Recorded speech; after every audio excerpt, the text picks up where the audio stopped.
Hi, welcome to Viji's info.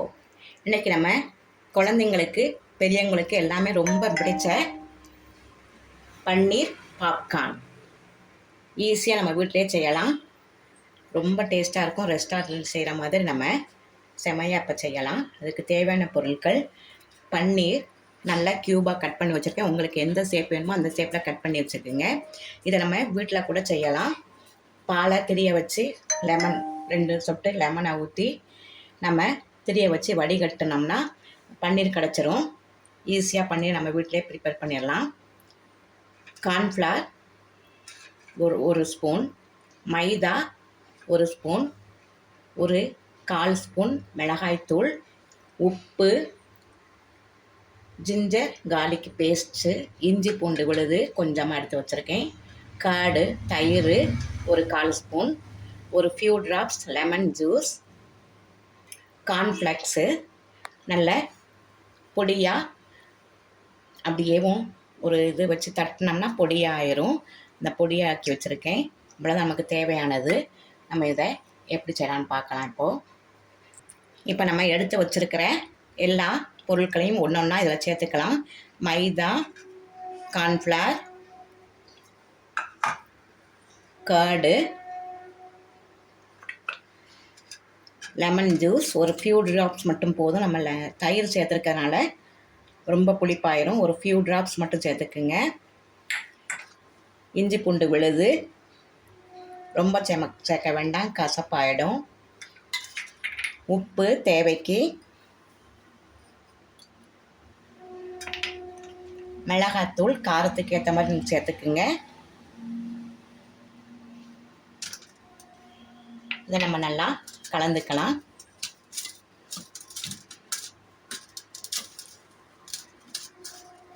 நல்லா கலந்துக்கிட்டு கொஞ்சமாக தண்ணி விட்டுக்கலாம்.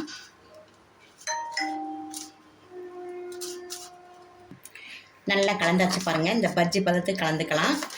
உங்களுக்கு வேணும்னா கொஞ்சம் ஆப்ப சோடா கூட போட்டுக்குங்க, நல்லாயிருக்கும். நான் ஆப்ப சோடாலாம் ஒன்றும் போடலை பாருங்க. கலர் பொடி வேணாலும் போட்டுக்குங்க, பிள்ளைகளுக்கு அட்ராக்டிவ் இருக்கணும்னா. நான் எதுவுமே சேர்க்கலை. அப்படி பஜ்ஜி பதத்துக்கு கலந்தாச்சு. இப்போ நம்ம எப்படி செய்யலான்னு பார்க்கலாம். இப்போ அடுப்பத்தை வச்சு ஒரு கடாயில் ஆயில் விட்டுருக்கேன். இந்த ஆயில் கொஞ்சம் சூடாகட்டும். இப்போ நம்ம எடுத்து வச்சுருக்கிற பன்னீரை இதில் நல்லா துவச்சிக்குங்க. சூப்பராக நல்லா டிப் பண்ணிவிட்டு நம்ம கார்ன்ஃப்ளாக்ஸ் பொடி பண்ணி வச்சுருக்கோம் இல்லையா, அதுலேயும் நல்லா 2 பக்கம் நல்லா முங்குற மாதிரி நல்லா தடவிக்குங்க. தடவிட்டு இப்போ நம்ம ஆயிலில் போட்டுடலாம். ஆயில் மிதமான சூட்லேயே இருக்கட்டும்.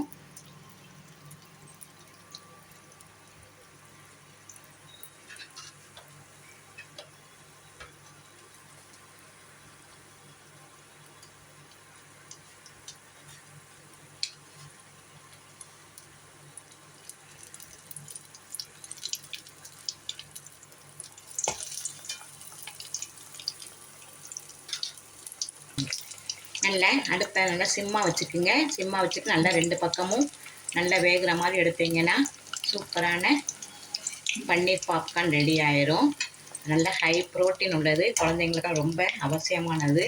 வாரத்துக்கு ஒரு தடவையாவது நீங்கள் பன்னீர் சேர்த்துக்குங்க.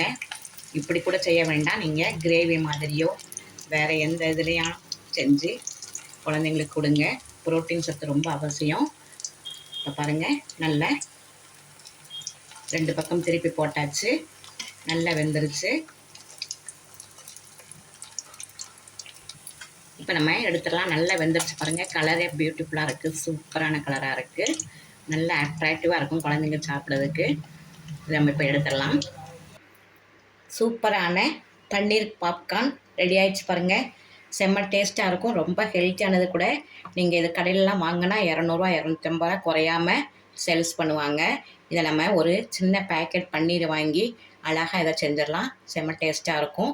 இது கூட நான் டொமேட்டோ சாஸ் வச்சுருக்கேன். நீங்கள் மயோனஸ் கூட வச்சு டிப் பண்ணி சாப்பிட்லாம். இந்த ரெசிபி உங்களுக்கு கட்டாயமாக பிடிச்சிருக்கும். பிடிச்சிருந்தால் லைக் பண்ணுங்கள், ஷேர் பண்ணுங்கள், சப்ஸ்கிரைப் பண்ணுங்கள், பெல் ஐக்கானை தட்டி விடுங்க. மற்றும் ஒரு நல்ல ரெசிபியை உங்களை சந்திக்கிறேன். பாய்.